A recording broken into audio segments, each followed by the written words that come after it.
सबको बहुत बहुत बधाई कि बाबा साहब ने जो मुकनायक शुरू किया था उसको 102 साल हुए हैं। और मीना कोटवाल जी ने जो मुकनायक शुरू किया है उसको 1 साल हुआ है और बहुत धमाकेदार एंट्री है मीडिया के क्षेत्र में। तो उसके लिए आपको बहुत बहुत बधाई और आगे बहुत अच्छा चलता रहे इसके लिए शुभेच्छा। और जो साथी हमारे जुड़े हुए प्रोफेसर विवेक साहब, शंभू जी, दिलीप मंडल जी, इन सभी को मेरा जय भीम, आपको भी मेरा जय भीम। बहुत इम्पोर्टेंट बात आप लोग कर रहे हैं। इसे देखना चाहिए कि ज्योतिबा फुले का तो कोई अखबार नहीं था, बट वो अखबार के लोगों को कलम कसाई कहते थे। कलम कसाई का मतलब पता नहीं, कसाई आपको मराठी का वर्ड है, आपको पता है कि नहीं है सर? बट कसाई का मतलब होता है खटना, वो बुचर, मतलब जो मटन काटने वाला होता है उसको कसाई कहते हैं। तो क्योंकि आप देखेंगे कि तिलक के 2 अखबार चलते थे पुणे से। एक जो मराठी में चलता था वो अखबार था केसरी, और इंग्लिश में जो चलता था वो मराठा अखबार था। और इसमें जो है ज्योतिबा फुले की पैसे देने के बावजूद भी, जो रेट था उसको देने के बावजूद भी तिलक ने एडवर्टीजमेंट पब्लिश करने से मना किया था। तो सफर हमारा मॉडर्न इंडिया में जो प्रिंट एंड इलेक्ट्रॉनिक मीडिया का जो बायस है, प्रेजुडाइज है एंड एजेंडा सेटिंग है, वो यहाँ से शुरू होता है। तो बाबा साहब अम्बेडकर ने इससे प्रेरणा लेते हुए मूक नायक शुरू किया। जो सबसे पहला अखबार बाबा साहब ने शुरू किया वो 1920 में शुरू किया। और आपको वंडर होगा कि शाहू महाराज के खिलाफ जो तिलक का मीडिया था, तिलक तो कोल्हापुर में जाके शाहू महाराज को गाली देते थे और वहां के ब्राह्मणों को और बाकी जाति के लोगों को शाहू महाराज के खिलाफ भड़काने की कोशिश करते थे। आपको ये भी पता होगा कि वहां के ब्राह्मणों ने जो है शाहू महाराज का राजवाड़ा जला दिया था। तो वो उससे प्रेरणा लेकर जब बाबा साहब अम्बेडकर ने मूक नायक शुरू किया तो शाहू जी महाराज 400 किलोमीटर चल के बाबा साहब अम्बेडकर को फाइनेंशियल एड करने के लिए 400 किलोमीटर चलकर बॉम्बे गए थे। कोल्हापुर से जो है बॉम्बे 400 किलोमीटर है। और फिर आप देखेंगे कि बाबा साहब अम्बेडकर ने 4 अखबार निकाले और बहुत बड़ा पत्रकारिता के क्षेत्र में बाबा साहब का योगदान है। बाबा साहब की पत्रकारिता ने पूरे देश को बदल दिया। बट बाबा साहब के पीरियड में जो पत्रकारिता थी, जैसे जो बड़े बड़े अखबार आज है वो उस समय छोटे छोटे अखबार हुआ करते थे। बट उसमें इवन टाइम्स ऑफ इंडिया और हिंदुस्तान टाइम्स और ये बिरला से स्पॉन्सर्ड हिंदुस्तान टाइम्स, ये जो अखबार वो बाबा साहब अम्बेडकर के बारे में बहुत गलत गलत छापते थे, बहुत गलत गलत छापते थे। और इसका मेन मकसद था, they were trying to belittle Ambedkar, you know, with a specific purpose. तो आप देखेंगे कि जो कार्टून अभी हमारे तरफ ये कार्टून है वो जेएनयू के एक छात्र ने उसके ऊपर शोध किया है, और देखेंगे कि बाबा साहब अम्बेडकर की इतने घिनौने, मतलब कितने खराब खराब कार्टून छपाए जाते थे।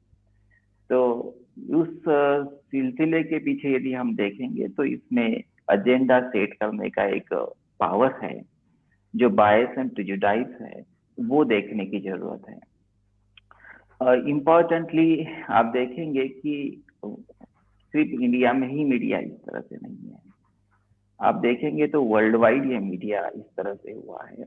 और एक पॉलिटिकल इंक्लिनेशन, एक social inclination and religious affiliation, इन कारणों की वजह से जो है वो मीडिया इस तरह से काम करता है। मतलब मेरा ऐसा मानना है कि दिलीप मंडल जी तो कहते हैं कि ये चौथा खंबा है, बट इसे चौथा खंबा दुनिया में कहीं पे भी नहीं माना जा रहा है। मतलब आप देखेंगे कि यूएस में freedom of speech and freedom of press separately लिखा गया है कॉन्स्टिट्यूशन में, बट हमारे देश में फ्रीडम ऑफ प्रेस नहीं है। तो हमें ये सीरियसली डिबेट करने की जरूरत है कि जो बंदा नौकरी करते हुए, मतलब एक जो कॉर्पोरेट हाउस है, कॉर्पोरेट हाउस की नौकरी करते हुए जो वो बात करता है उसको फ्रीडम ऑफ प्रेस के दायरे में लाना चाहिए कि नहीं जाना चाहिए, क्योंकि freedom of press is guaranteed to an individual person, it is not guaranteed to a corporate house. So when he is sitting in a corporate house and doing the job of a press, he is essentially airing the voices of the corporate house. He is not airing the voice of his concern.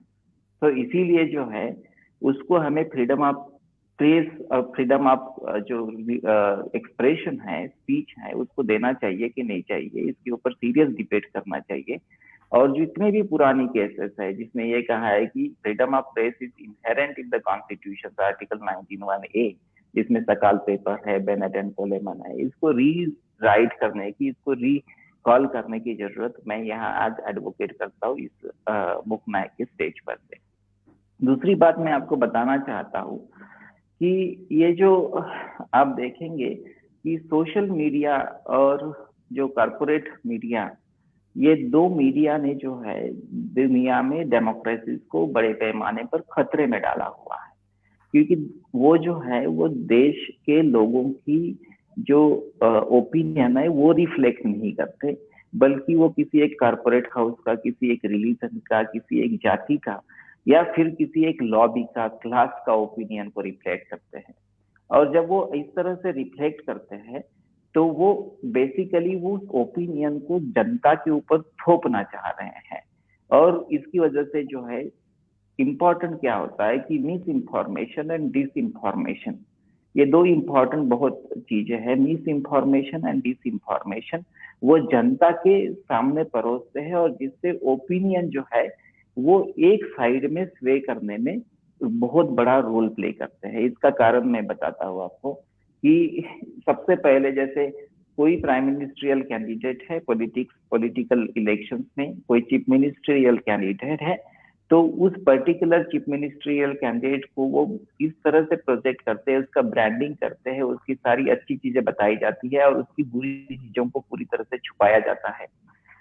तो जब ये चीजें होती है तो उसकी वजह से एक जो पॉलिटिकल ओपिनियन देश में बनता है वो ओपिनियन जो है वो वन साइडेड ओपिनियन होता है। This is a manipulation of a public opinion.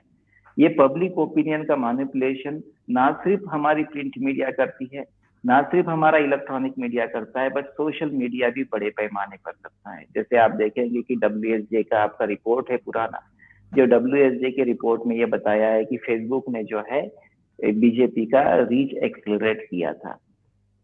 अब हम लोग पिछले कई सालों से कह रहे हैं कि ट्विटर जो है वो हमारी का जो दलित, ओबीसी और आदिवासी है उनकी आवाज को दबा रहा है। हम कई सालों से कह रहे हैं, पिछले 2019 से हम लोग एक बात कर रहे हैं। और फेसबुक जो है पर्टिकुलर डिजिटल कम्युनिकेशन के टूल्स को, ट्विटर डिजिटल कम्युनिकेशन के टूल्स को इक्वल एक्सेस नहीं दे रहा है।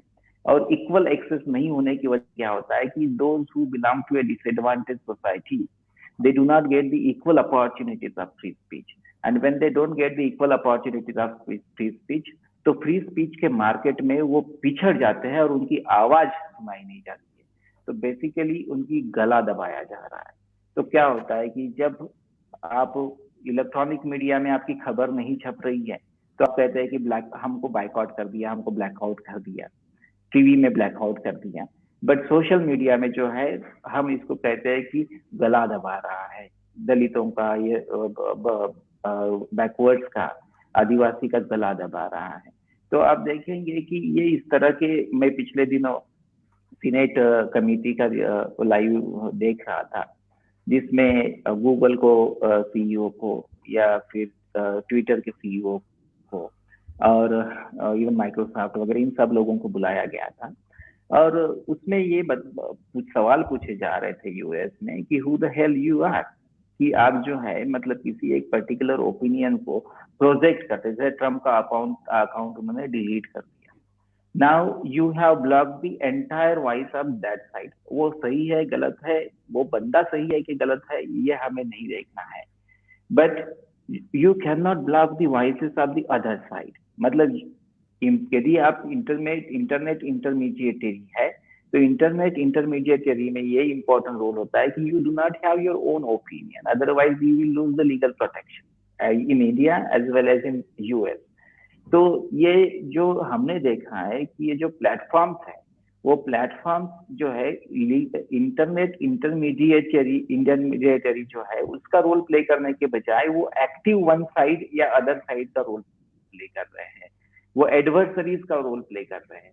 और उसकी वजह से क्या करते हैं कि अनफेवरेबल वॉइसेस को दबा देते हैं, और अनफेवरेबल वॉइसेस को दबाने की वजह से हमारा जो बेसिकली, क्योंकि हम तो पहले डिसएडवांटेजेस सेक्शन से और हम लोगों के पास कोई मीन्स नहीं है किसी तरह का इन्फ्लुएंस करने का, और उसकी वजह से हमारी वॉइस नहीं जाती है लोगों तक। और वो वॉइस जो है वो डेमोक्रेसी में सबसे इंपॉर्टेंट चीज है कि आपकी वॉइस डेमोक्रेसी में पहुंचनी चाहिए जनता के पास। इसीलिए मेरा ये सजेशन है इस मौके पर कि हम लोगों ने इसको सीरियसली देखना चाहिए, और इन लोगों को जो लीगल प्रोटेक्शन मिले हुए हैं फ्रॉम नॉन प्रोसिक्यूशन, तो इसको हम लोग रिवोक कर सकते हैं कि इसको देखना चाहिए। और तीसरी इंपॉर्टेंट बात मैं ये बोलना चाहता हूँ कि हम लोगों ने मिलजुल कर ये जो प्रिजुडाइसेस है और एजेंडा सेटिंग है, इसको लेकर एक बड़ा आंदोलन चलाने की जरूरत है। जैसे मैं आपको बताता हूँ कि जैसे आप देखेंगे कि कुमो के खिलाफ जब सेक्सुअल हिरासमेंट के चार्जेस लगे तो CNN का जो लीड एंकर है उसको हटाया गया, बट हमारे देश में तो उस तरह से नहीं हो रहा है। लोग तो अंजना मोदी कह रहे हैं, फिर भी उसको हटाया नहीं जा रहा है। तो ये इम्पोर्टेंट चीज है जिसको हमें संघर्ष करने की जरूरत है। थैंक यू सो मच, और फिर आगे भी बात करेंगे।